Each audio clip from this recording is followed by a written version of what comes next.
Bueno, vamos a retomar lo que dejamos pendiente poco antes de que empezaran las vacaciones. Así que vamos, les voy a compartir mi pantalla para continuar con, bueno, un pequeño recordatorio de qué es lo que estábamos viendo y ya luego vamos a seguir avanzando. ¿Sí?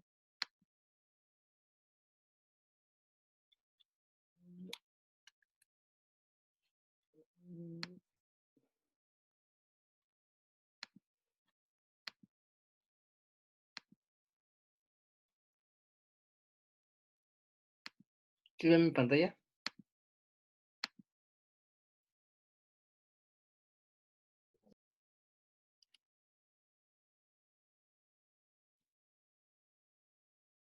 Sí, por favor. ¿Se puede ver mi pantalla? Avíseme, por favor. Sí, sí, sí. Sí, profe. Ok, pues entonces hasta antes de que se atravesaran las vacaciones, hemos estado platicando en general sobre máquinas térmicas, ¿no? Y lo que comentábamos es que la generalidad de las máquinas térmicas es tal que cualquier máquina térmica funciona entre dos fuentes, ¿sí? Una fuente de alta temperatura que entrega a la máquina térmica un calor de entrada, ¿sí? Acuérdense que el calor es una forma de energía.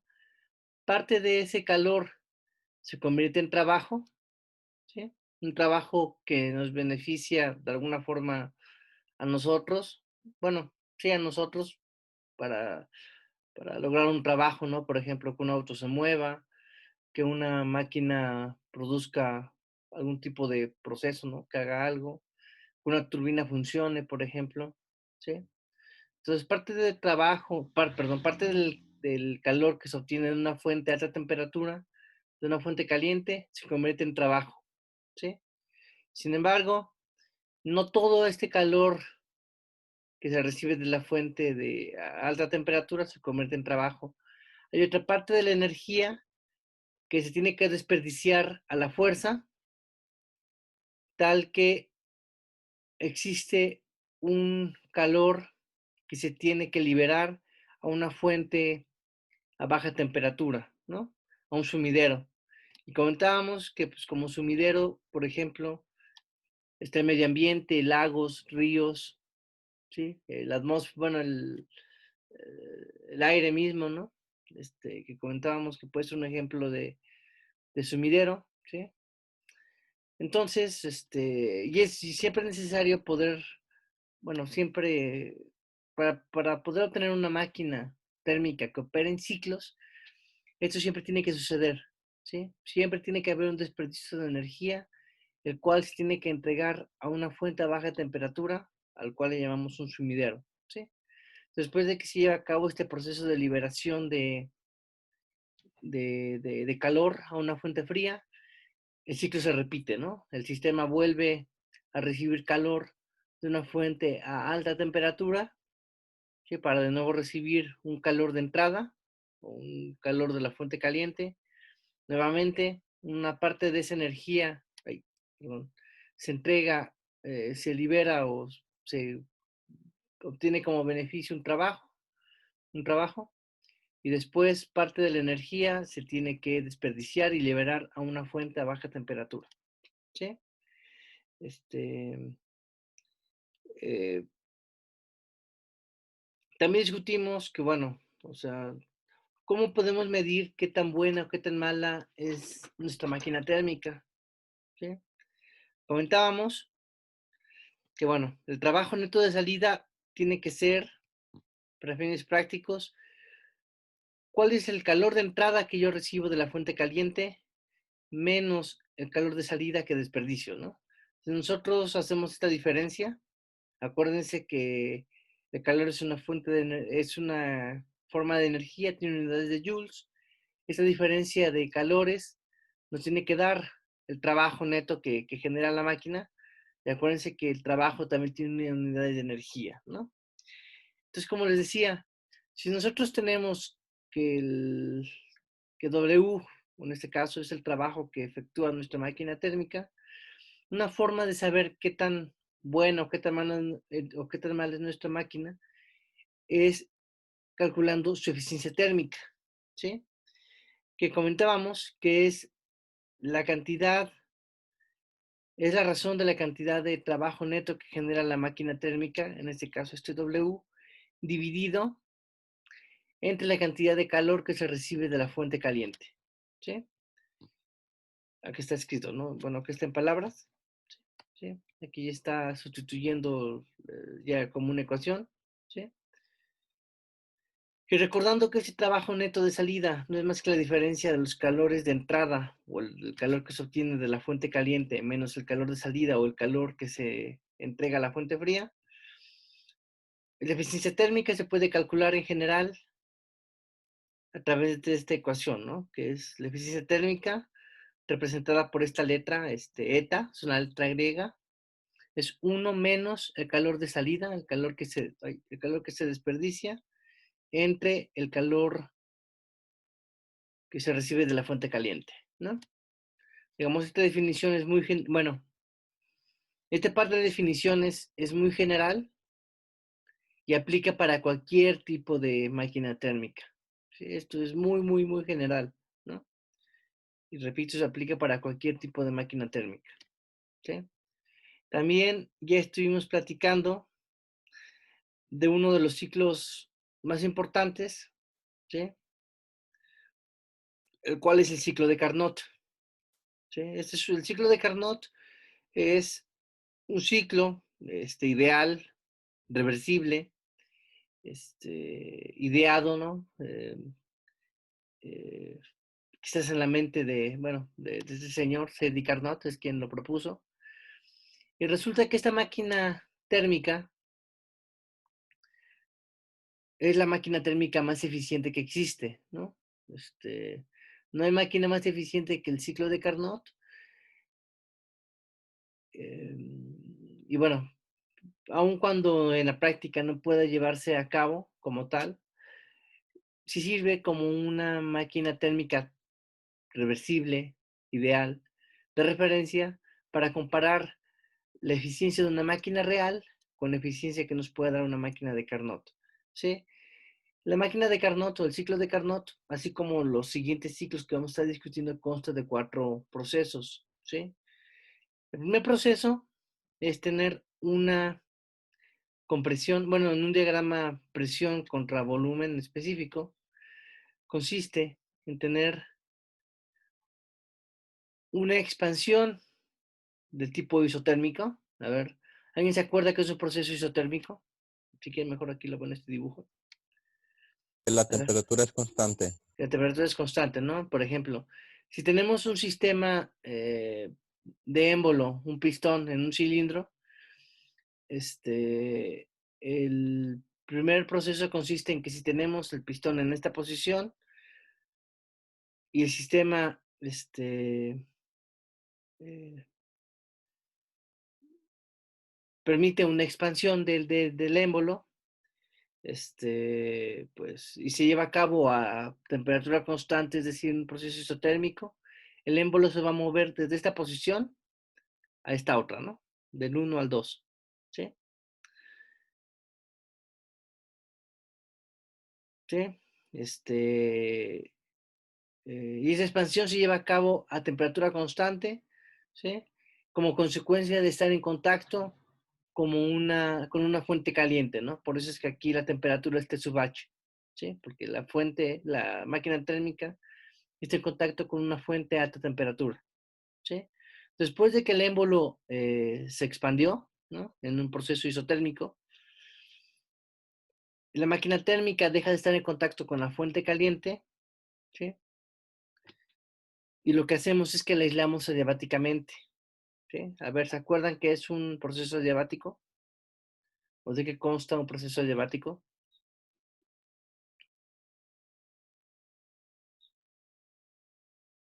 ¿Que la presión es constante?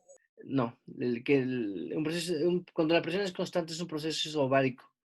Un proceso adiabático es aquel en el cual no hay intercambio de calor con el exterior, ¿sí? Eso quiere decir que el sistema se aísla térmicamente, se aísla adiabáticamente. Es, por ejemplo, lo que sucede, lo que tratamos que sucede en un termo, ¿no? Un termo ideal, un termo perfecto es aquel que sus paredes son adiabáticas, es decir, que no permiten el intercambio de calor de lo que esté contenido en el termo con el exterior, ¿no? Digamos, no existe un termo perfecto, aunque hay muchos termos muy caros que sí más o menos cumplen este propósito por algunas horas, ¿no? Entonces, bueno, ok. El siguiente paso de esta máquina térmica de Carnot es que el émbolo continúa expandiéndose adiabáticamente, ¿sí? En ese caso, la temperatura, en este proceso de expansión adiabática, la temperatura disminuye de una temperatura T sub H, que es alta, a una menor temperatura T sub L, ¿sí? Que es menor, ¿sí? Después, ya que el fluido de trabajo, que en este caso es un gas ideal, está la temperatura T sub L, el sistema deja de estar aislado adiabáticamente y se pone en contacto con una fuente a baja temperatura, T sub L, para liberar una cantidad de calor, Q sub L, ¿sí? En este proceso se lleva a cabo una compresión desde el estado 3 al estado 4, ¿sí? Después de que el sistema libera calor a una fuente fría, a una fuente a menor temperatura, ¿sí? El sistema nuevamente se aísla adiabáticamente y este proceso de compresión continúa. Ay, perdón, aquí me equivoqué. Este proceso de compresión del 3 al 4 es un proceso isotérmico, es decir, es a temperatura constante. Después el sistema se aísla adiabáticamente para que este proceso de compresión continúe y el sistema pase del estado 4 y regrese al estado 1, trayendo como consecuencia que la temperatura del sistema aumente de T sub L a T sub H. ¿Sí? Básicamente, bueno, si se dan cuenta en este dibujo, el trabajo que se efectúa es precisamente el trabajo neto que se puede efectuar es precisamente cuando pasamos del estado 2 al estado 3, ¿no?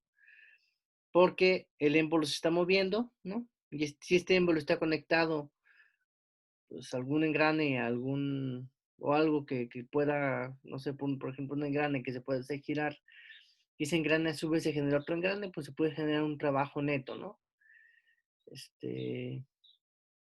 Y es lo relevante, ¿no? Si se dan cuenta, este ciclo de Carnot funciona en su generalidad siguiendo este ciclo, ¿no? Este proceso, ¿no?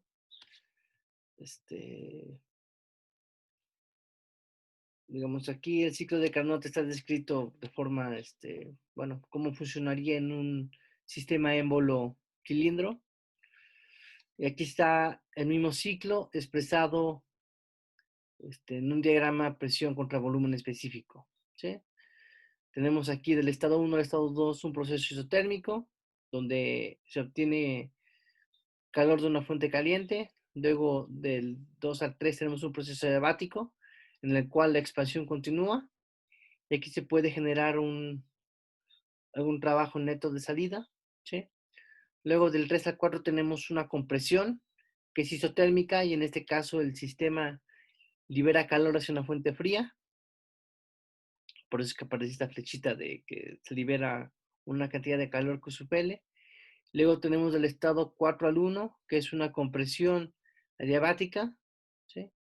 Para volver del estado 4 al estado 1, ¿no? Y una vez que volvemos a este estado 1, el ciclo se repite, ¿no? Por eso es que se le llama ciclo, ¿no? Porque se repite una y otra vez. ¿Alguna pregunta, alguna duda hasta aquí con este recordatorio? No, profe. Ok, pues, bueno, en el caso del ciclo de Carnot, por ser un ciclo ideal, un ciclo reversible, la eficiencia térmica pasa a expresarse de esta forma, en términos de los calores, únicamente a ser expresada en términos de la temperatura a la cual están las fuentes, ¿sí? En particular, y por favor que esto no se les olvide, las temperaturas que aparecen aquí son escritas en escala absoluta, ¿no? En escala Kelvin. Así que por favor, cualquier problema que tenga que ver con el ciclo de Carnot, la temperatura tiene que expresarse en escala Kelvin, ¿sí? Si lo hacen en escala Celsius, en Fahrenheit, en cualquier otra, este cálculo va a ser incorrecto, ¿sí? Así que por favor, que no se les olvide hacer la conversión de unidades para expresar siempre esa temperatura en escala Kelvin, ¿sí? Bueno, pues, digamos esto, de hecho ya vimos problemas resueltos sobre el ciclo de Carnot y bueno, ¿qué es lo que viene? Bueno, ya también la última clase que tuvimos, comenzamos a platicar sobre cómo funciona un motor a gasolina, ¿sí? Y un motor a gasolina en un ciclo ideal funciona funciona a través del llamado ciclo de Otto, ¿sí? A ver, ¿alguien se acuerda o alguien sabe o tiene noción de cómo funciona el pistón de un motor a gasolina?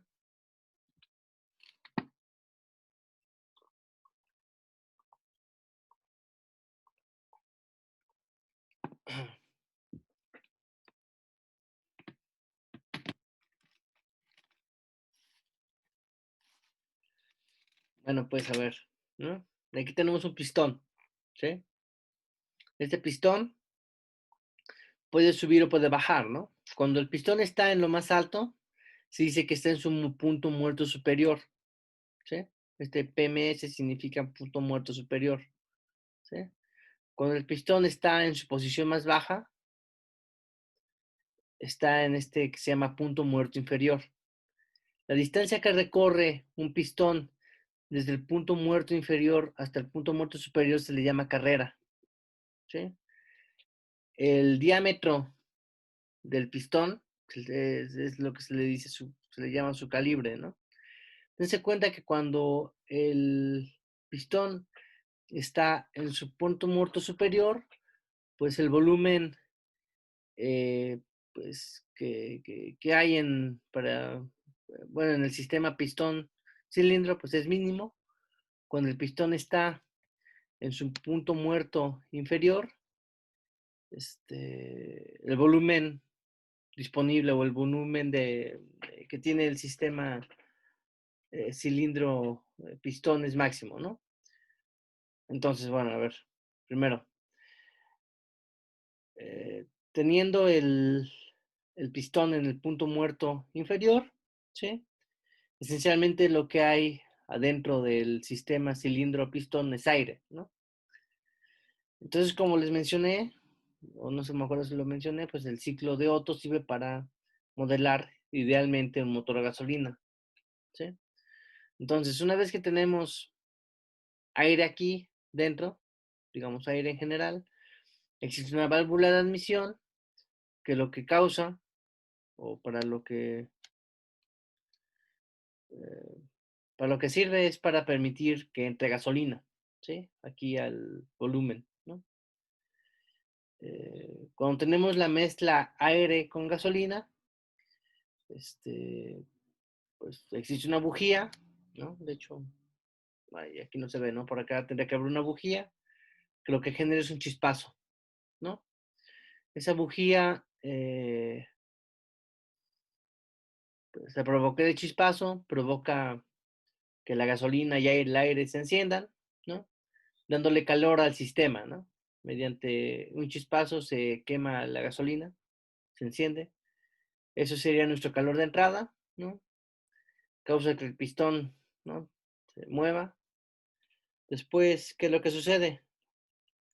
El pistón para regresar bueno, después de estar expandido y regresar, lo que se necesita es que haya una liberación de calor para que se enfríe el aire, ¿no? Que está aquí adentro. Y eso se logra a través de una válvula de escape, ¿sí? La válvula de escape para lo que sirve, como dice su nombre, pues es para liberar la mezcla aire-gasolina quemada, caliente, ¿no? Para que se vaya y entre aire fresco, ¿sí?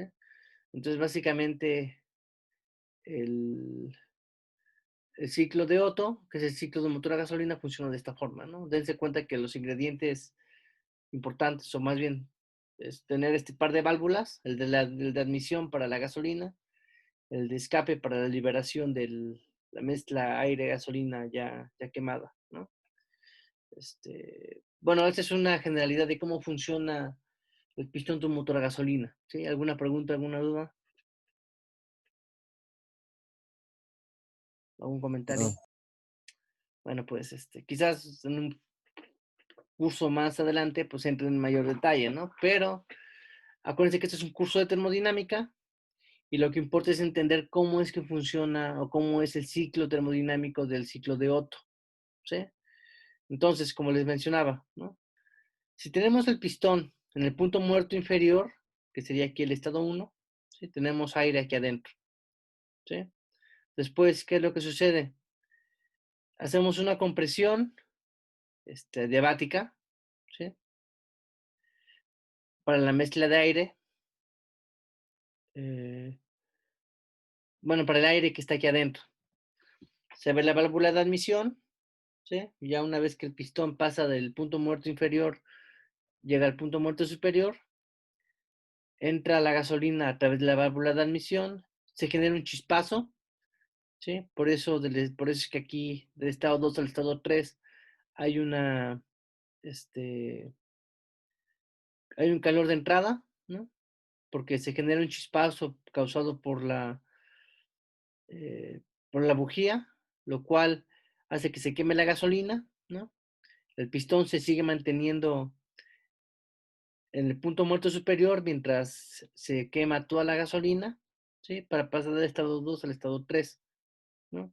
Ya una vez que la gasolina está completamente eh, quemada, ¿no? O ya se llevó por completo el proceso de combustión, el pistón se expande adiabáticamente del estado 3 al estado 4, entonces de estar el pistón del punto muerto superior, llega al punto muerto inferior, ¿no? ¿Sí? Después, ¿qué es lo que sucede o qué es lo que nos dice el diagrama? ¿No? Dice que hay un calor de salida. El calor de salida significa bueno, la válvula de admisión está cerrada, lo que se abre es la válvula de escape para liberar la mezcla de aire y gasolina ya quemada, ¿no? Y trae como consecuencia que se libere calor, ¿no? Volviendo, ay, perdón, del estado 4 al estado 1, ¿no? De nuevo, volvemos al punto muerto inferior, ¿sí? Este proceso se tiene que repetir cientos de veces para que el pistón sube y baje y se pueda generar un trabajo por este movimiento, ¿sí? Ok, pues, como les mencionaba, o como se los mencioné, cuando el pistón está en su punto muerto superior, el volumen del sistema cilindro pistón es mínimo. Cuando el pistón está en su punto muerto inferior, que está hasta aquí abajo, en la línea punteada, ese es su volumen máximo, ¿no? Si nosotros calculamos la razón de volúmenes, ¿no? Cuando el pistón está en su punto muerto superior respecto a cuando está en su punto muerto inferior, ¿no? Si nosotros calculamos esa razón de volúmenes, esa razón de volúmenes nos otorga un número que se le llama la razón de compresión del pistón, ¿sí? Esta razón de compresión es bueno, al menos en los motores a gasolina, los motores de un automóvil como de una moto, es importante, ¿no? Porque la razón de compresión sirve para obtener información de qué tanta potencia nos puede dar el pistón, ¿sí? Perdón, bueno, el motor, ¿no? En este caso, ¿no? A través del pistón, ¿sí?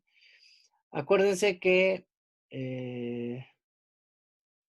bueno, aquí no es evidente, pero acuérdense que este volumen, los volúmenes que aparecen aquí, sería el cálculo del volumen de un cilindro, ¿no? Aparte de la longitud, ¿no? Que la da el cilindro, es importante el calibre, ¿no? Es decir, cuál es el diámetro del pistón. Es decir, esta razón de compresión, evidentemente, pues tiene en consideración la geometría y el tamaño que tenga el pistón, ¿no? En general, un pistón que tenga una carrera muy larga, ¿sí? Pues va a tener mayor potencia, ¿sí? Les discuto, les comento que la razón de compresión es importante porque resulta que la eficiencia térmica de un motor a gasolina que sigue el ciclo de Otto se expresa en términos de esta razón de compresión R, ¿sí? Y esta R está elevada a una constante K menos 1, donde esta constante K no es más que la relación de los calores específicos que se llevan a cabo a presión y a volumen constante, ¿sí? ¿Se acuerdan que es un calor específico?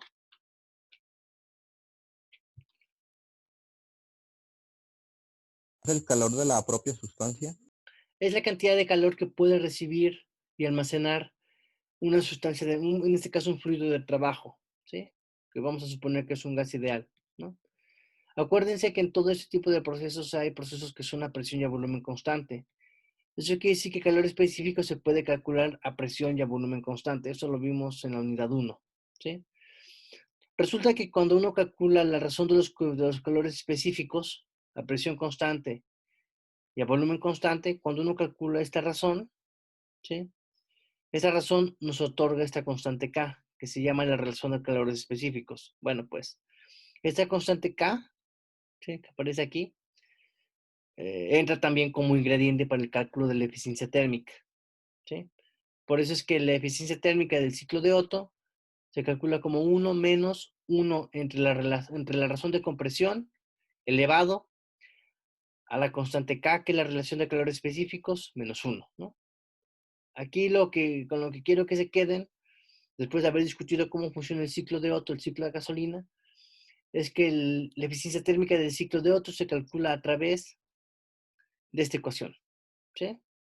Digamos, esta es aquí esta diapositiva contiene la información fundamental para entender o para saber cuál es el origen del cálculo de la eficiencia térmica a partir de esta ecuación que aquí se presenta, ¿sí?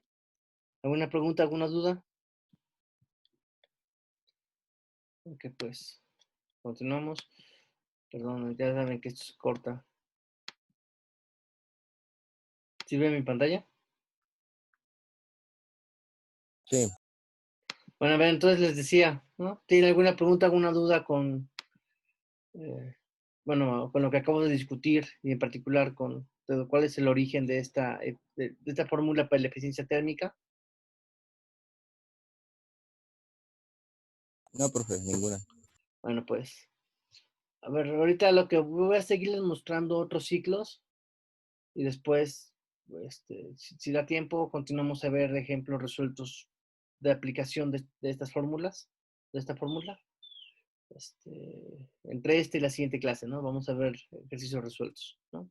Luego, a ver, otro ciclo importante, bueno, yo creo que todo el mundo está familiarizado con un ciclo a gasolina, ¿no? Al igual que con un ciclo diésel, ¿no? A ver, pregunta, ¿alguien sabe cuál es la diferencia entre un motor que funciona a gasolina y otro que funciona a diésel? ¿Cuál es una diferencia importante para quienes gustan estos temas de los motores?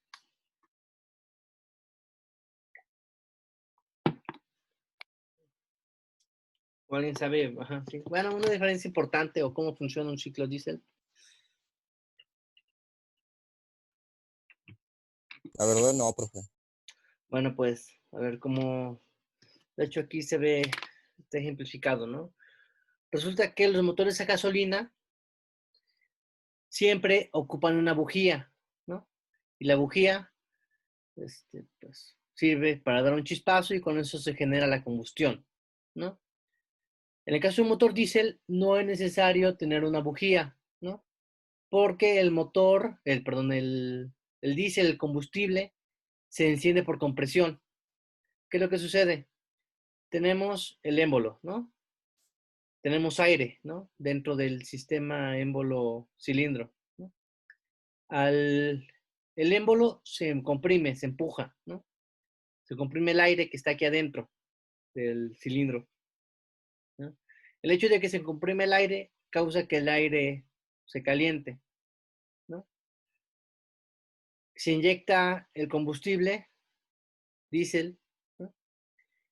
¿Y qué es lo que sucede? Que debido a que hay una compresión, el estado termodinámico de la mezcla aire-combustible está por arriba de la temperatura de ignición del combustible en el ciclo diésel y causa que se encienda en automático, ¿no? Por compresión.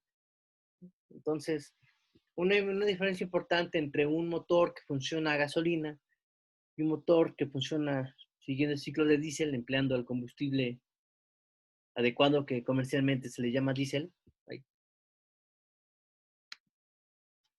es que el motor diésel,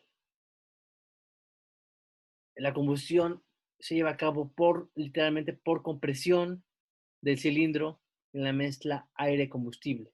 Y no es necesario tener una bujía para encender dicho combustible, ¿no? Repito, en el de gasolina es necesaria la bujía para generar la ignición, el encendido. En el caso del ciclo diésel, no es necesaria una bujía porque por compresión se causa la ignición, el encendido de la mezcla de combustible con aire, ¿sí? Esta es una diferencia fundamental e importante entre el ciclo diésel y el ciclo Otto, ¿no? El motor a gasolina y el motor en diésel, ¿sí? En este caso, digamos, al igual que el ciclo de Otto, al igual que el ciclo de Carnot, el ciclo diésel consta de cuatro procesos, ¿sí? Como les mencionaba, si tenemos el pistón que está aquí en su volumen más alto, ¿no? Lo primero que tenemos es una compresión que es adiabática, ¿no? Entonces, si el sistema está aquí en el estado 1, lo primero que tenemos es una compresión que es adiabática, ¿sí?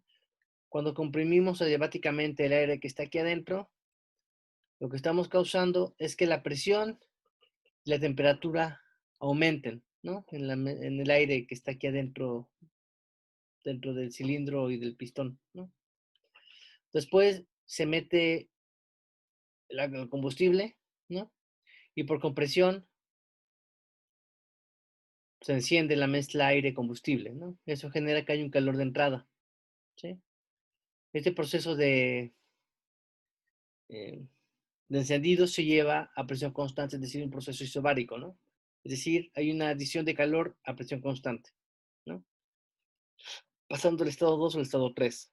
Una vez que se acabe el proceso de encendido y de ignición, luego viene una expansión, ¿no? Que es adiabática, es decir, el pistón se mueve hacia abajo.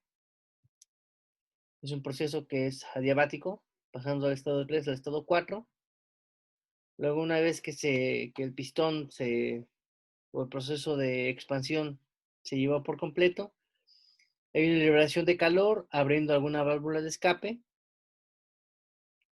para que el diésel con aire ya encendido, o más bien ya quemado, ya encendido, el calor se libere y el pistón pase del estado 4 al estado 1, ¿no? Está en un proceso que se lleva a cabo a volumen constante, ¿sí? Bueno, aquí no lo mencioné, pero este es el diagrama presión contra volumen específico que permite entender cómo es que funciona el ciclo, los procesos termodinámicos involucrados en el ciclo diésel, ¿sí? Esta ecuación que está aquí es la eficiencia térmica que tiene el ciclo de diésel, donde nuevamente aparece la R, que es la relación de compresión, ¿no? Porque nuevamente aquí tenemos un pistón que sube y baja, ¿sí? Pero además entra en juego otra cantidad que se llama relación de corte de admisión, ¿sí? Esta relación de corte de admisión está asociado a los volúmenes que tiene, el volumen que ocupa el el sistema cilindro-émbolo antes y después del proceso de combustión, es decir, justamente aquí, ¿no? Justamente en este proceso que se lleva a cabo isobáricamente, es decir, a presión constante, hay una relación de volúmenes, ¿sí? Justamente esta relación de volúmenes que se llevan a cabo, bueno, que existen entre el estado 2 y el estado 3, sirve para calcular lo que se le llama la relación de compresión, perdón, la relación de cortes de admisión R sub C, ¿sí? Es decir, para la eficiencia térmica del ciclo del motor diésel, nuevamente entra la relación de compresión R elevado a la K-1, pero también entra en juego este factor que incluye la relación de cortes de admisión asociado con los volúmenes que aquí se especifican, ¿sí? Sí, la fórmula es un poco más compleja, pero bueno, aquí lo relevante es que la eficiencia térmica se puede calcular, ¿no? Conociendo la relación de cortes de admisión, R sub C, que aparece aquí y acá, y la relación de compresión R, ¿no? Nuevamente aparece la constante K, que es la relación de los calores específicos a presión y a volumen constante, ¿sí? A ver, ¿alguna pregunta, alguna duda con cómo funciona el ciclo diésel y en particular con esta fórmula para el cálculo de su eficiencia térmica?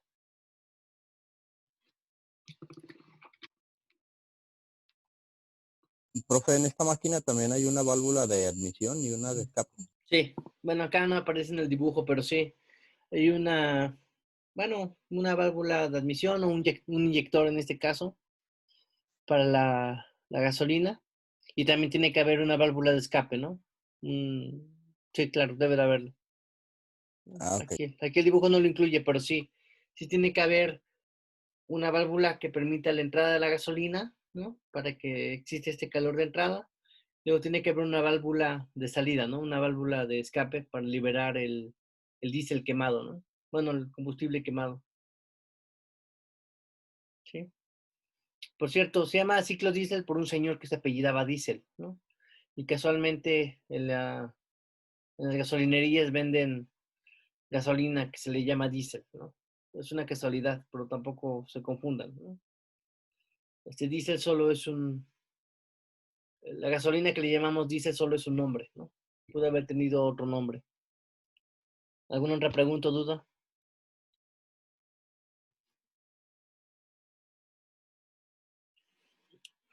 Bueno, pues ok, bueno, los motores diésel, como muchos sabrán, o si no lo saben, es muy común que aparezcan en los camiones, en los trailers, en algunos barcos, ¿no? Trenes, quizás. No, yo creo que en barcos no necesariamente, pero sí en trenes. Este, la ventaja de los motores diésel es que generan una potencia aún mayor, ¿no? Que los motores a gasolina, ¿sí? Y bueno, ahora, bueno, quizás ustedes, bueno, todos somos muy familiares con los motores diésel, los motores a gasolina, pero no son los únicos tipos de motores que existen, ¿no? O ciclos que vamos a estudiar aquí. Existe otro par de ciclos que se llama el ciclo de Stirling y el ciclo de Ericsson, que al igual que los ciclos anteriores, funcionan siguiendo 4 procesos termodinámicos para generar un ciclo cerrado, ¿sí? Sin embargo, en el caso del ciclo de Stirling y el ciclo de Ericsson, el calor de entrada, el calor de entrada y el calor de salida, o más bien el calor que recibe el fluido de trabajo, ¿no? De una fuente caliente y el calor que libera el fluido a una fuente fría, ¿no? Se entrega, bueno, se recibe y se entrega algo que se le llama un regenerador, ¿sí? Es decir, el ciclo de Stirling y el ciclo de Ericsson son motores, son ciclos que incluyen dentro del diseño un dispositivo que se le llama regenerador, ¿sí? Un regenerador es un dispositivo, bueno, puede ser un dispositivo bastante complejo, o en un caso más simple, un objeto, como por ejemplo una cerámica, un metal, una malla, ¿no? Este, eh, que lo que hace que, bueno, con alguna capacidad calorífica alta en general, que lo que hace es recibir calor, almacenarlo por un tiempo, ¿no? Por un tiempo, muy bien, durante parte del ciclo, y después ese calor que se guardó en el regenerador se vuelve a entregar al fluido de trabajo para completar el ciclo, ¿sí? De hecho, este diagrama puede ayudar a entender, ¿no?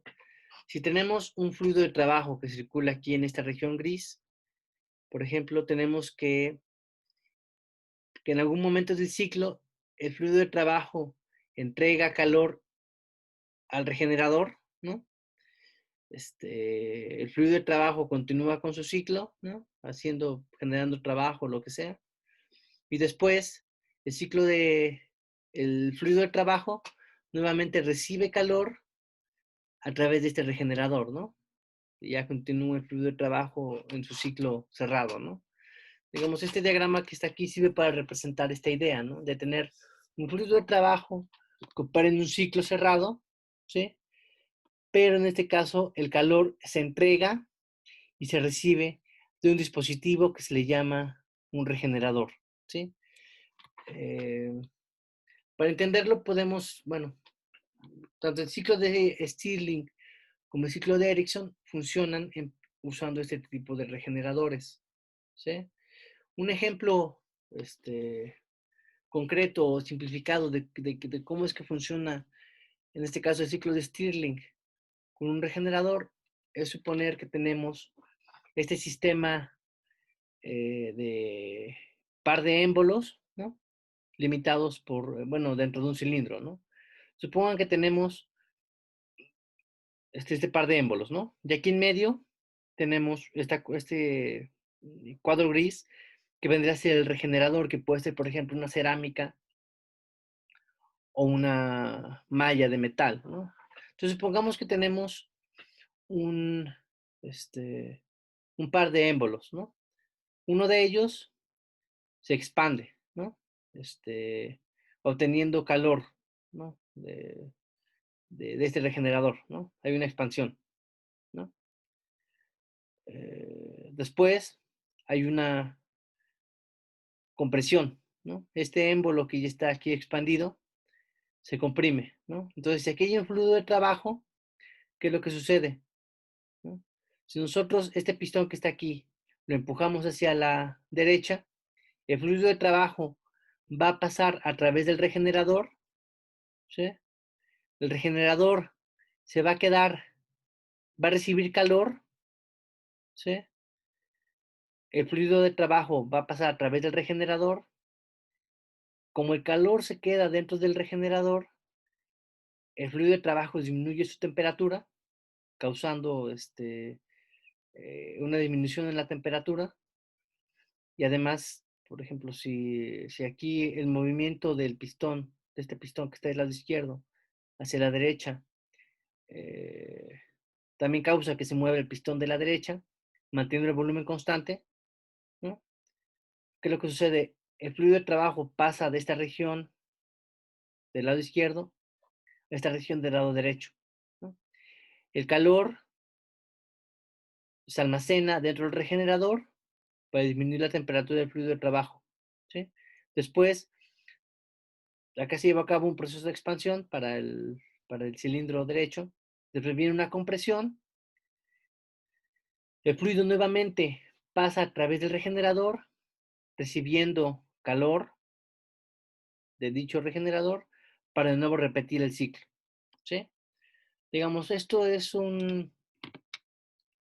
este diagrama o esta diapositiva muestra de manera simplificada cómo es que un motor que funciona en el ciclo de Stirling funciona considerando que este tipo de motores incluyen un regenerador, ¿sí? El cual, repito, es un dispositivo que sirve para almacenar o liberar energía en forma de calor, ¿sí? Dense cuenta que aquí no estamos, en ese caso el regenerador vendría a ser al mismo tiempo la fuente fría, entre comillas, y la fuente caliente, ¿no? Porque este regenerador es el encargado de entregar y recibir calor, ¿sí? Con la diferencia de que, pues, cumple ambos roles, ¿no? Tanto de fuente caliente como de fuente fría, dependiendo en qué parte del proceso estemos, ¿sí? A ver, quizás, bueno, para todos esto seguramente es algo nuevo y diferente. ¿Tiene alguna pregunta, alguna duda?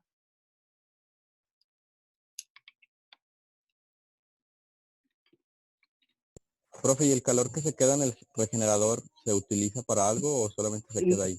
No, se utiliza. Fíjese, aquí el regenerador, aquí cuando el fluido de trabajo pasa del lado izquierdo al lado derecho, el fluido literalmente atraviesa el regenerador. Fíjese cómo aquí hay un cambio de temperatura T sub H, que es de caliente o de hot, a T sub L, que significa low o baja temperatura. El calor se queda aquí almacenado en el regenerador, ¿sí? Fíjese, aquí hay calor almacenado. Cuando el fluido regresa del lado derecho al lado izquierdo, el fluido tiene que pasar a través del regenerador. En ese caso, para volver aquí al estado inicial. Dese cuenta que aquí, al tener un estado, una temperatura T sub L, para volver aquí al primer estado, tiene una temperatura T sub H. Eso significa que el fluido de trabajo, cuando de nuevo pase por el regenerador, el calor que ya tiene almacenado, se le devuelve al fluido de trabajo para elevarle su temperatura, ¿sí? Es decir, sobre su pregunta, el regenerador almacena calor, ¿no? El calor que le da el fluido de trabajo, pero también se lo devuelve, ¿no? Sin ninguna pérdida. ¿Sí me explico? O sea, el regenerador va a estar recibiendo calor y liberándolo, recibiendo calor y liberándolo al fluido de trabajo una y otra vez, ¿no? Para generar este movimiento de los pistones, ¿sí?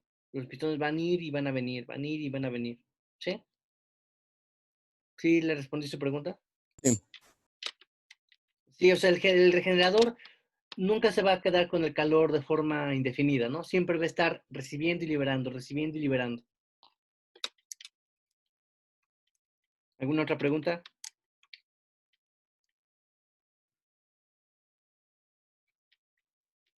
Bueno, pues, ¿sí? Ok, bueno, en el caso del ciclo de Stirling, como les mencioné, funciona bueno, es un ciclo que incluye 4 procesos, ¿sí? Aquí está el diagrama, de hecho es el diagrama, ¿no? Bueno, aquí está el ciclo de Carnot solo por comparación, ¿no? Pero bueno, ¿no? Entonces tenemos del estado 1 al estado 2, tenemos una expansión que es isotérmica, ¿sí?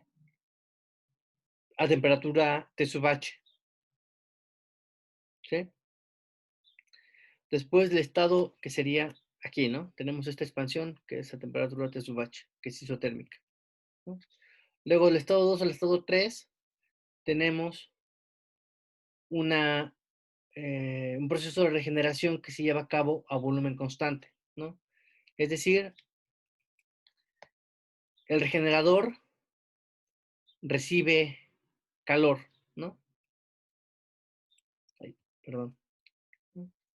Luego tenemos una compresión que se lleva a temperatura constante T sub L, ¿no? Digamos, aquí el regenerador recibió calor, ¿no? Aquí tenemos entonces aquí este proceso que es isotérmico a temperatura T sub L. Y luego tenemos un proceso de entrega de calor, ¿sí? De liberación, para pasar al estado 4 al estado 1, ¿no? Y volver al estado inicial, ¿sí? ¿no? Digamos, aquí este diagrama es explícito en mencionar en qué parte del proceso se lleva a cabo este proceso de regeneración. ¿Sí? Aquí en esta parte se libera calor, ¿sí? Del 2 al 3, y en este del 4 al 1 se entrega calor nuevamente, ¿no? Para, para que el proceso que aquí se representó se lleve a cabo, ¿no? De forma cíclica, ¿no? En el caso del ciclo de Stirling, bueno, a ver, antes de hablar de la eficiencia, ¿no? En el caso del ciclo de Ericsson, el cual es similar al proceso de Stirling, eh, es donde aquí este diagrama, desde cuenta que en vez de tener aquí una expansión a volumen constante, aquí tenemos una expansión, aquí tenemos expansiones que son a presión constante, ¿no? Es decir, los procesos que adquieren a volumen constante en el ciclo de Stirling se convierten en expansiones que son a presión constante, ¿sí? En el caso del motor de Stirling, lo que se tiene es primero una expansión que es isotérmica, ¿sí? A temperatura T sub H. Después se tiene una expansión que es a presión constante, es decir, isobárica, pasando de un estado 2 a un estado 3, donde se lleva a cabo un proceso de regeneración, es decir, de liberación de calor para disminuir la temperatura del fluido de trabajo. Luego el estado 3 al estado 4 tenemos una compresión que es isotérmica nuevamente, ¿no? A T sub L. Y después tenemos del estado 4 al estado 1 una expansión que es isobárica para de nuevo recibir calor del sistema termodinámico, el fluido de trabajo, y que se complete el ciclo, ¿sí?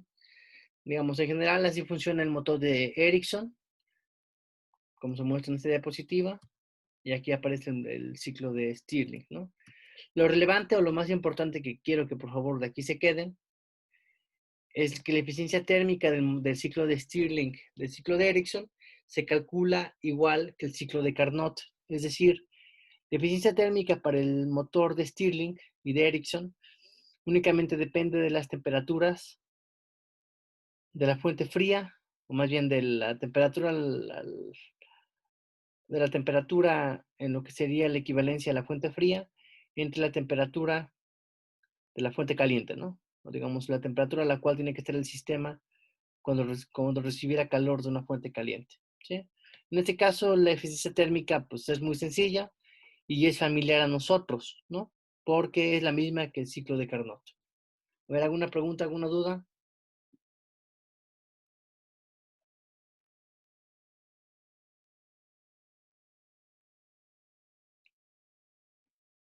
Profe. Sí. Ok, pues. Luego, por último, el último ciclo que... bueno, a ver. ¿Dónde está el ciclo de Stirling y el ciclo de Ericsson? Pues en general están en la industria, ¿no? En máquinas industriales. Hay gente, hay personas o hay marcas de automóviles que también han tratado eh, de implementar el motor de Stirling y el motor de Ericsson dentro de sus diseños. El problema de estos motores al meterlos en autos es que son motores muy pesados, ¿no? El hecho de incluir un regenerador incluye un peso extra al diseño del motor, trayendo como consecuencia que el auto pues, sea más pesado, ¿no? Y para que quienes no lo sepan, pues eh,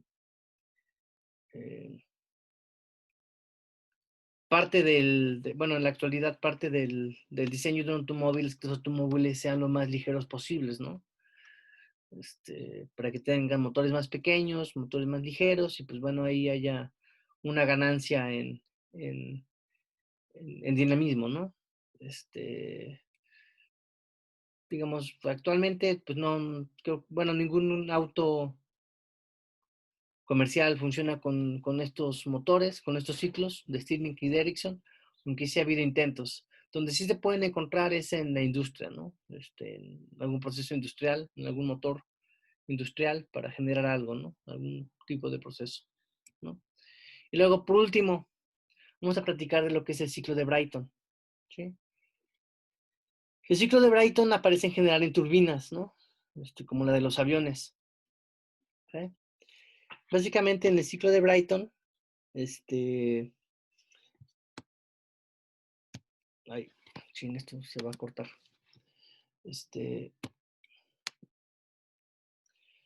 ciclo de Brighton funciona del siguiente modo, ¿no? Supongan que tenemos un fluido de trabajo que está, por ejemplo, a temperatura ambiente, ¿sí? El fluido de trabajo pasa a través de un compresor. Un compresor es un dispositivo que lo que causa es que se aumente la temperatura y la presión del fluido de trabajo, ¿sí? Una vez que el fluido pasa a través de un compresor, ¿sí? El fluido pasa a través de un intercambiador de calor para recibir calor de alguna fuente caliente, ¿no? Cuando sale del intercambiador de calor, se eleva aún más su temperatura y su presión para después pasar a través de una turbina. En la turbina se lleva a cabo un proceso de expansión, ¿no? El cual trae como consecuencia un trabajo neto, ¿no? Un trabajo efectivo en beneficio de nosotros, por ejemplo, impulsar un avión a través de la turbina, ¿sí? Y con este proceso de liberación se lleva a cabo un proceso de expansión, que es lo opuesto a lo que sucede aquí con la compresión, disminuyendo la presión y la temperatura del fluido de trabajo, ¿sí? Para después pasar de nuevo por el intercambiador de calor para liberar alguna cantidad de calor y después repetir el ciclo, ¿sí? El ciclo de Brighton, como ya lo mencioné,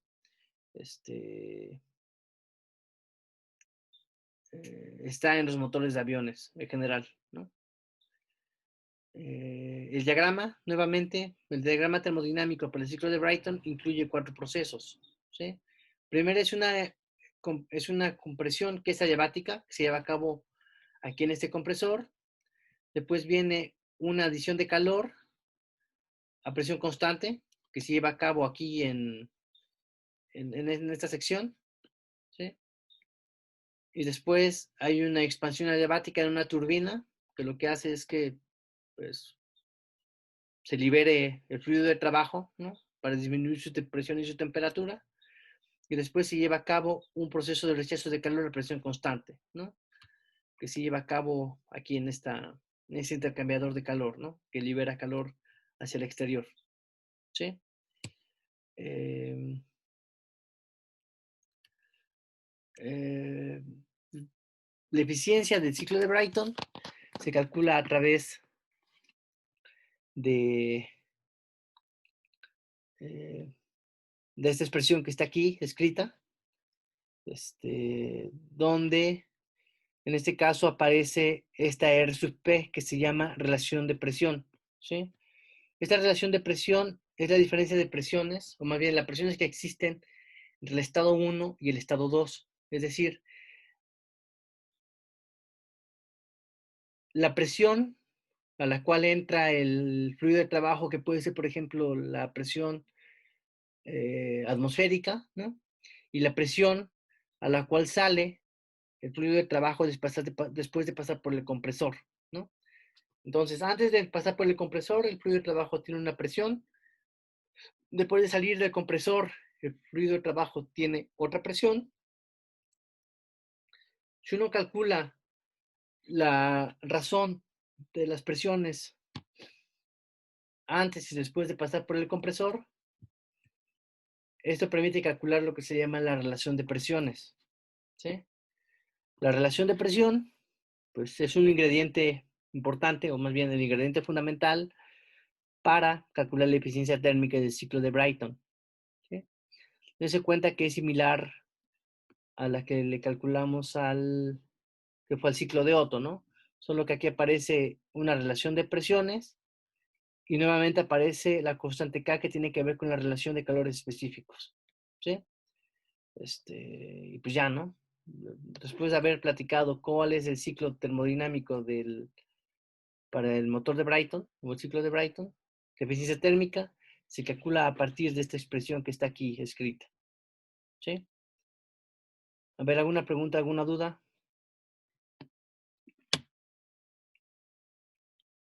¿Algún comentario?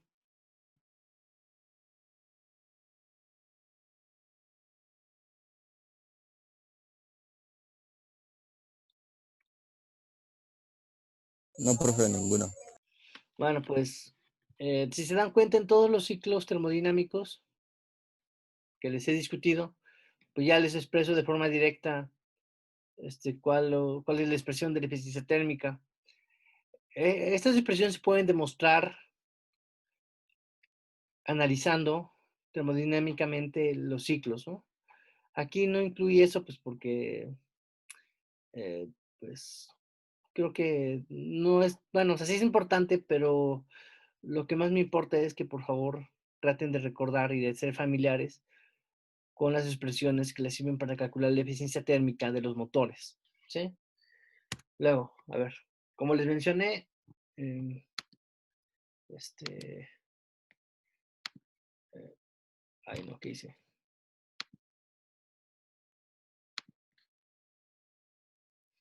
Es que ahorita lo que quería era platicar con ustedes sobre las ecuaciones generales de los ciclos termodinámicos, ¿sí? Y ahorita ya lo que vamos a empezar a hacer es a revisar ejemplos resueltos de, eh, de cálculo de eficiencias, ¿no? O de ocupar las ecuaciones de las eficiencias para obtener información, ¿no? Este PDF se los mandé antes de las vacaciones y apenas el martes creo que se los volví a enviar porque hice algunas correcciones de ortografía, ¿sí? Lo que tiene que ver con el ciclo de Carnot, ya lo discutimos, ¿no? Antes de las vacaciones. Por favor, revísenlo si es que no se acuerdan, ¿no? ¿Sí se acuerdan que lo revisamos, para empezar? Sí, Bueno, pues, por eso me voy a brincar directamente al ciclo de Otto, ¿sí? Y al ciclo de Diesel, ¿no? Dice, a ver, dice, un ciclo de Otto ideal tiene una relación de compresión de 8, ¿no? Acuérdense que la relación de compresión es una R, es esta R que está aquí.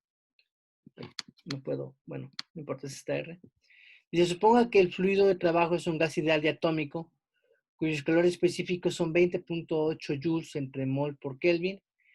Ese es el calor específico a volumen constante. Y el calor específico a presión constante es 29.1 joules entre mol por Kelvin, ¿sí? La pregunta es muy sencilla. Obtenga su eficiencia térmica, ¿no? Aquí, para la solución, la eficiencia térmica para el ciclo de Otto es esta expresión que está aquí escrita, ¿no?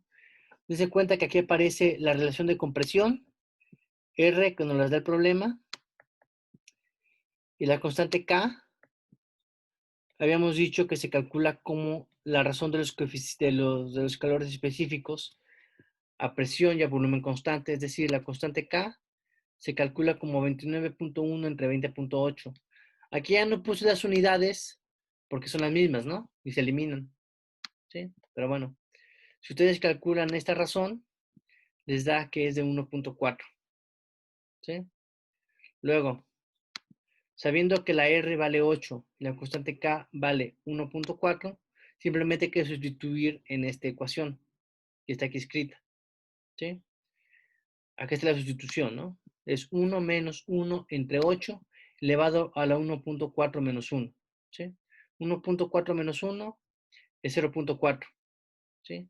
Entonces sería 1. Entonces la eficiencia se calcula como 1 menos 1 entre 8 elevado a la 0.4. Y para los que vean, bueno, por favor tengan la calculadora a su mano para demostrarles que sí se puede hacer ese cálculo. Calculadora Google. Según, a ver, espérenme. Si se corta, se vuelven a conectar, ¿eh? Según esto, dice que hay que calcular Hay que hacer el cálculo de 1 menos 1 entre 8.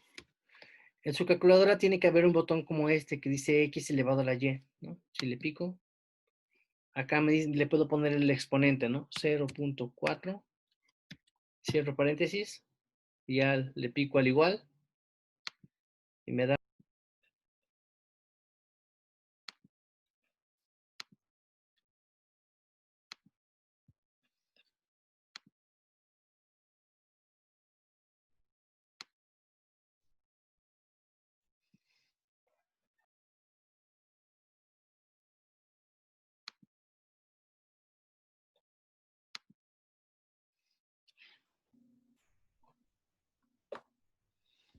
A ver, ya andan por aquí, ¿verdad? Sí. Bueno, pues entonces, como les decía, prueben, bueno, es importante que por favor con su calculadora prueben que esto sí se puede hacer, porque pues en el examen van a tener que hacer cálculos de estos, ¿sí?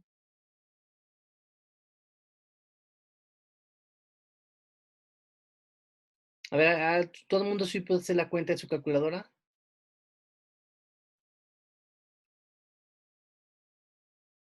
Sí, a mí me sale lo mismo. Pero bueno, ¿está de acuerdo que sí se puede elevar un número a un número que es decimal? O sea, la calculadora sí lo permite, ¿sí? Bueno, aquí, por favor, es importante que revisen que sí se puede hacer esto en su calculadora.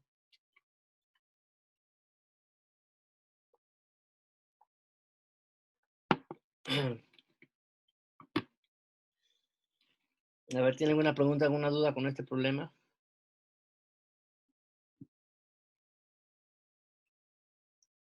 No. Ok, bueno, entonces vamos con otro, ¿no? Dice, un ciclo de Otto tiene una relación de compresión de 10.5, ¿no? Y una eficiencia de 0.492. Dice, encuentre la relación de calores específicos K, es decir, hay que calcular cuánto vale esta K. Dice, para el fluido de trabajo que opera en la máquina, ¿no? En este caso, nuevamente aquí está la ecuación para el ciclo de Otto y el objetivo va a ser despejar el exponente K, ¿sí? ¿Qué es lo que hacemos? A ver, supongan que yo el ciclo de la eficiencia lo voy a mandar al lado derecho. Ese término que está aquí lo mando al lado izquierdo, ¿no? Al mandar este al lado derecho me queda 1 menos la eficiencia, ¿no? Al mandar ese término al lado derecho, de ser negativo, se convierte en un número positivo, ¿sí? Luego, R a la K menos 1 en el denominador, cuando lo mando al numerador, ¿están de acuerdo en que se invierte el orden? Porque hay un cambio de signo en el exponente. ¿Sí están de acuerdo? ¿Sí están de acuerdo que cuando yo mande el R a la K menos 1 que está en el denominador, cuando se suba al denominador va a subir como R a la menos K menos 1? ¿Sí están de acuerdo o no están de acuerdo? Sí. Ok, menos K, aquí está menos K, menos 1 se convierte en 1 positivo. Por eso es que llegamos a esta expresión. A ver, ¿sí están de acuerdo en esta expresión que está aquí?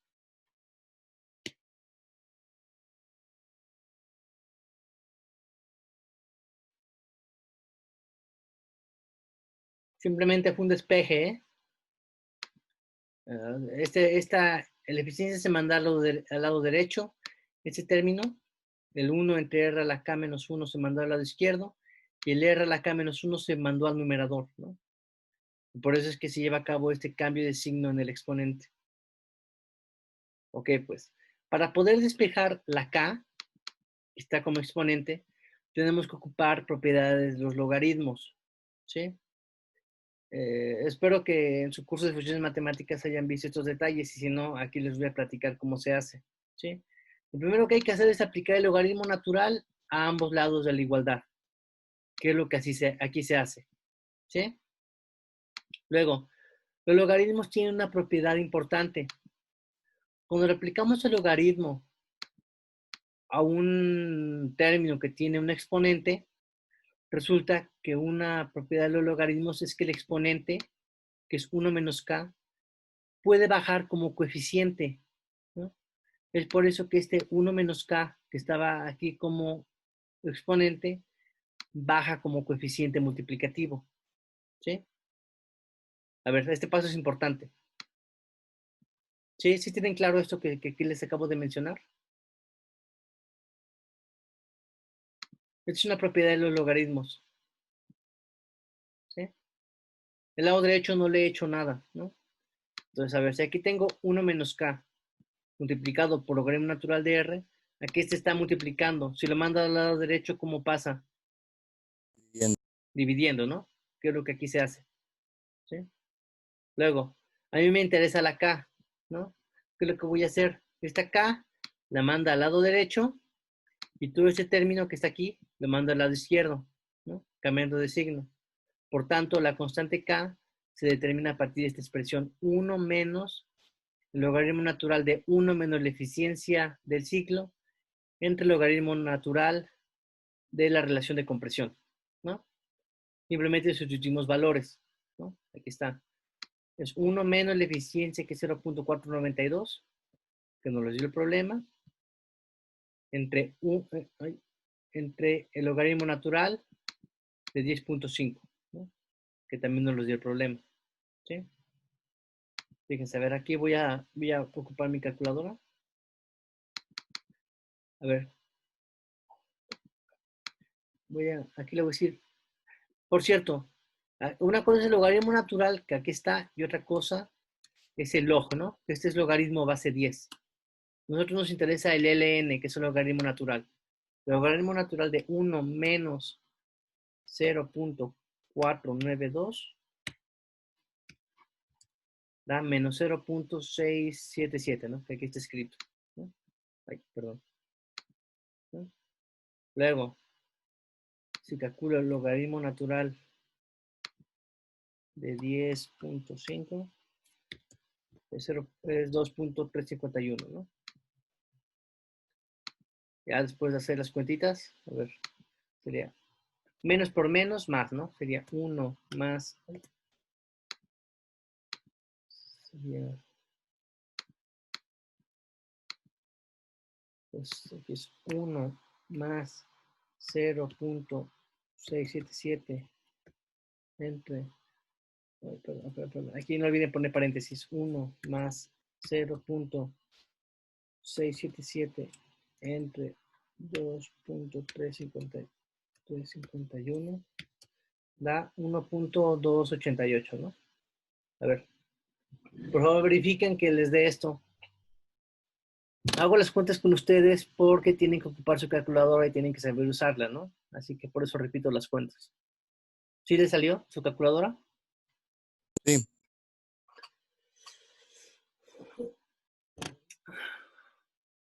A ver, ¿alguna pregunta, alguna duda? Bueno, a ver, sobre este problema, aquí les estoy explicando el camino, ¿no? A final de cuentas, la ecuación buena es esta, ¿no? Con la que se tiene que quedar. Esta expresión solamente aplica para el ciclo de Otto, ¿eh? Para la constante K solamente aplica para el ciclo de Otto. ¿Sí? Así que, bueno, ya saben que estos problemas resueltos son base, ¿no? Les sirven para después resolver problemas, ¿no? Así que por favor,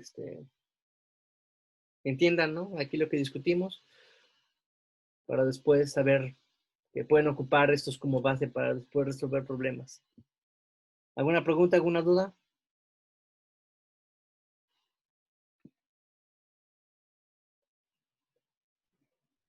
No, profe.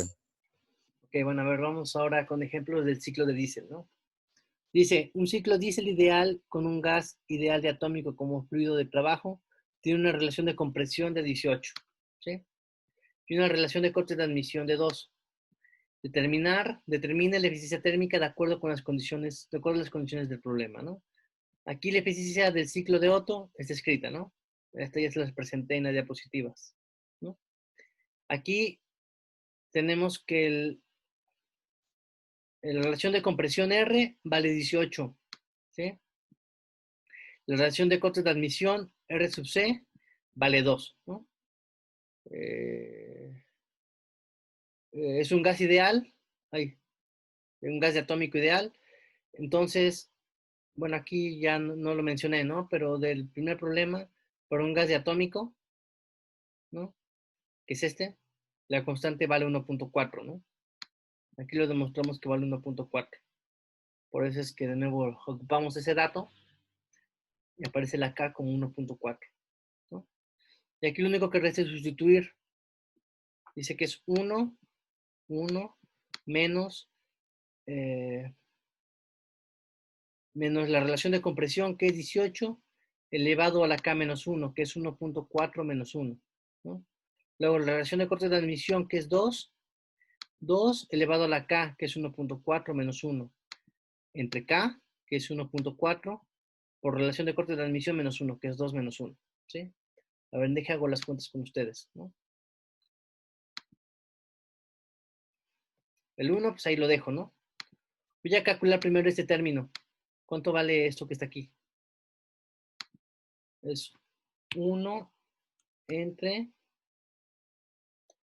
18. Nuevamente aplico este botón X elevado a algo. 1.4 menos 1 es 0.4 elevado a la 0.4, ¿no? Da 0.314, ¿no? Que aquí está escrito. ¿Sí? ¿Sí?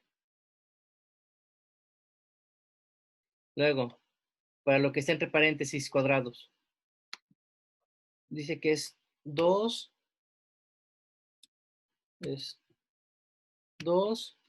elevado a la 1.4 menos 1 entre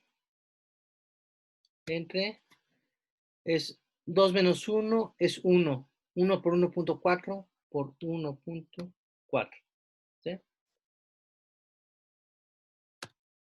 Me da 1.170.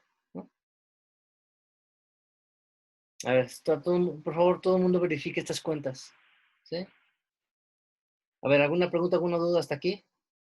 Sí, bueno, solamente ocupar bien la calculadora, ¿no?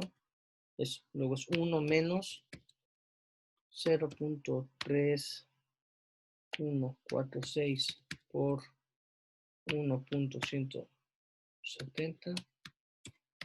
Ay, bueno, da 0.632, ¿no? Aquí lo redondeé.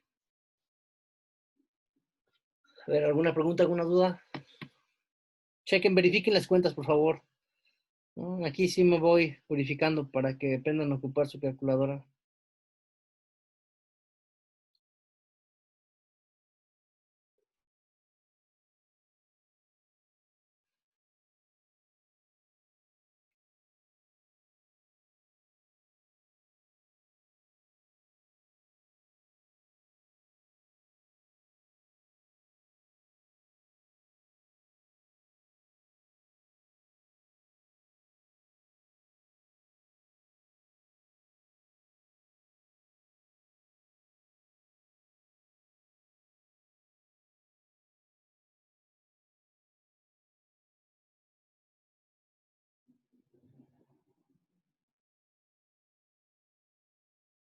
¿Preguntas, dudas?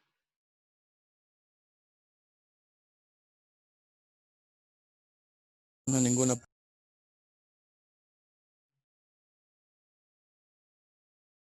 ver, pues, a ver. Vamos con el último problema de la clase de hoy. A ver. Dice, un ciclo diésel tiene una relación de corte de admisión de 1.3 y es operado por un fluido cuya constante K es 1.2. Su eficiencia es de 0.387. ¿Sí? Dice, determina su relación de compresión, ¿no? Es decir, si aquí tenemos la fórmula para la eficiencia térmica del ciclo de diésel, el problema nos está dando la eficiencia térmica, la relación de corte de admisión, R sub C y la K, ¿no? Lo que nos pide que determinemos es la R, que es la relación de compresión, ¿sí? Entonces eso significa que tenemos que despejar esta R, ¿sí? Y nuevamente, pues hay que hacer álgebra, ¿no? Lo primero que podemos hacer es mandar todo este término completito a la izquierda y la eficiencia a la derecha, ¿no? Que es lo que se hace en este paso. ¿Sí? ¿Sí están de acuerdo? Sí. Luego, fíjense, a ver, ¿qué sucede si este R sub K, R elevado a la K menos 1 está en el denominador? Si lo mando a la derecha, ¿cómo pasa? O sea, que está dividiendo, Pasa está multiplicando. multiplicando, ¿no? Y si este que está aquí multiplicando, si le mando a la izquierda, ¿cómo pasa? Dividiendo. Dividiendo, ¿no? Entonces, si yo mando este R sub K a la derecha, pasa aquí al numerador y este 1 menos la eficiencia pasa al denominador, ¿no? Entonces, haciendo el despeje queda esta expresión que está aquí. ¿Están de acuerdo? Luego, nos interesa la R que está aquí, ¿no? Eso quiere decir que si le sacamos la raíz en la raíz K menos 1ª, podemos despejar esta R, ¿sí? Es decir, esta R queda despejada si al término de la derecha le sacamos una raíz K menos ésima, ¿no? Y ya no. Aquí quedó, digamos, es una expresión muy general, ¿no? Que vamos a poder ocupar, ¿no? Aquí está el camino algebraico, pero bueno, esta es la expresión que necesitamos. Luego lo único que resta es sustituir valores, ¿no? En este caso el problema dice que la K vale 1.2, ¿no? Entonces, por ejemplo, acá sería que la raíz es de 1.2 menos 1, ¿no? Luego, la relación de cortes de admisión es 1.3 elevado a la 1.2 menos 1, ¿no? Entre la constante K, que es 1.2, por 1.3 menos 1, y luego aquí es 1 dividido entre 1 menos la eficiencia, ¿no? Si quieren vamos haciendo las cuentas, a ver. Aquí, por favor, hay que ir verificando. A ver, primero, a ver. Vamos a ver cuánto es 1.3 elevado a la 1.2. 1.3, 1.3 elevado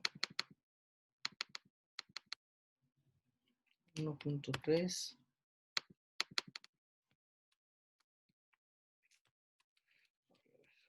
1.3 elevado a la 1.2, ¿no? Da 1.37, ¿no? 1.3 elevado a la 1.2 da 1.37, ¿sí? Menos 1. Luego, aquí en el denominador es 1.2 por 1.3 menos 1 y me da 0.36, ¿sí?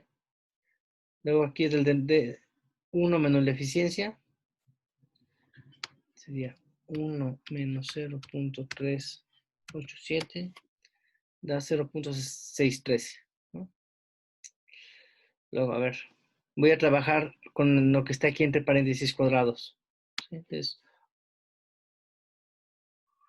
1.37 menos 1 es 0.37 entre 0.36 da 1.02, ¿no? Bueno, 1.027, que aquí está escrito, ¿no? Luego 1.027 entre 0.613 da 1.675, ¿no? Aquí era 1. La raíz es de 1.2 menos 1. Esto quiere decir que hay que sacarle la raíz 0.2 ésima a 1.675, ¿no? Ok, a ver. A ver, ¿alguna pregunta o dudas de este punto? ¿De cómo llegué a este 1.675?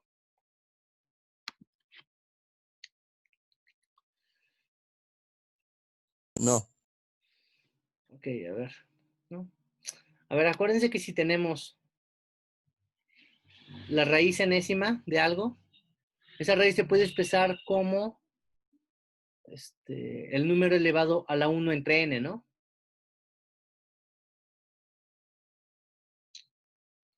Es decir, para poder calcular esta raíz,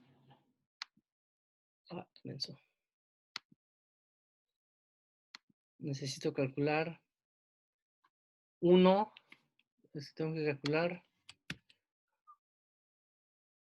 1, perdón, es 1.675 elevado a la, que es 1 entre 0.2. ¿Están de acuerdo? ¿Sí están de acuerdo? ¿Sí están de acuerdo? Y ya da 13.2, ¿no?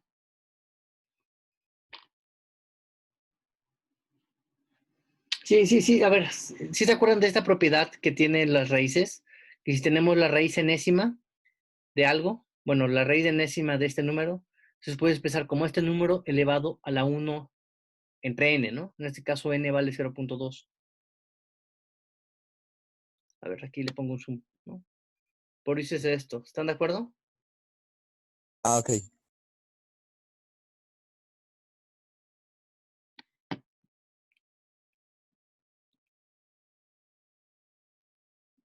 A ver si les queda claro este paso porque este es importante.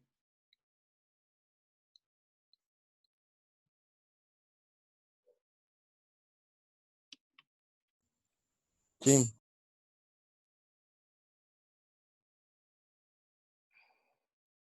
Igual con la tecla de la calculadora da directo. Ah, bueno, ok, está bien. Es que, bueno, yo aquí estoy ocupando las teclas que me da la calculadora de Google, pero si ustedes pueden sacar directamente la raíz del número que le pidan, perfecto, ¿no? Bueno, ok. Si su calculadora es más chida que la de Google, está mejor, ¿no? Pero bueno. Sí, porque aquí no me da más funciones esta calculadora. No,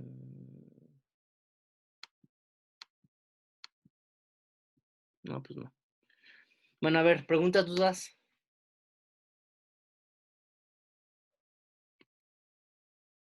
Comentarios.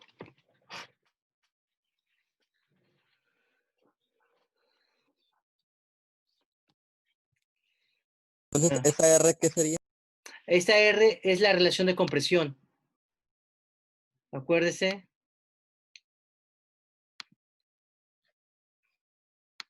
Acuérdese que la relación de compresión la discutimos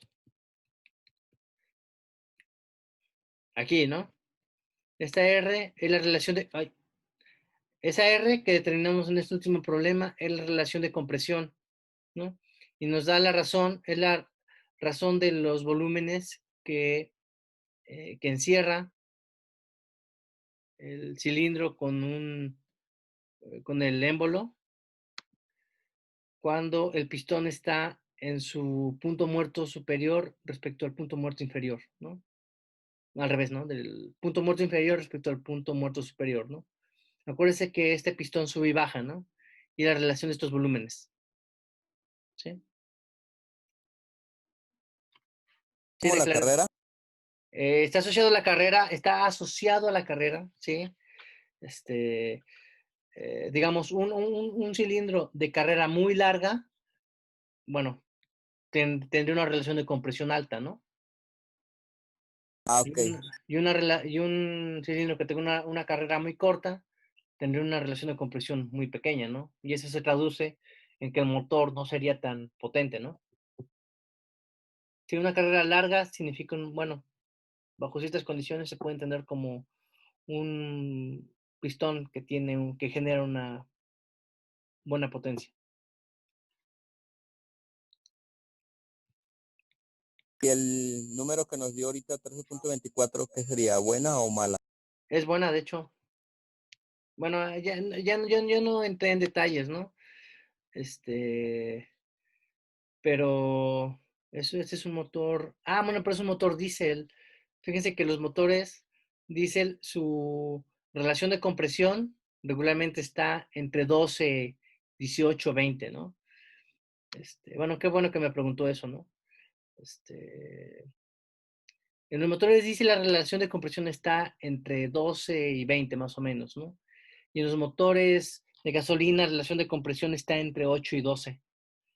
Es decir, los motores diésel permiten una relación de compresión más alta respecto a los motores a gasolina. Bueno, eso es un comentario técnico, ¿no?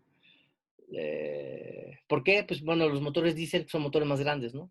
Aparte de que el diésel, el combustible diésel, por cómo se quema, permite, o más bien cómo se enciende, permite que haya relaciones de compresión más altas. Y una relación de compresión más alta se traduce en una potencia mayor, ¿no? Sí, bueno, ¿alguna otra pregunta o duda o comentario? Ok, gracias, profe. ¿Algún otro comentario? ¿O pregunta o duda?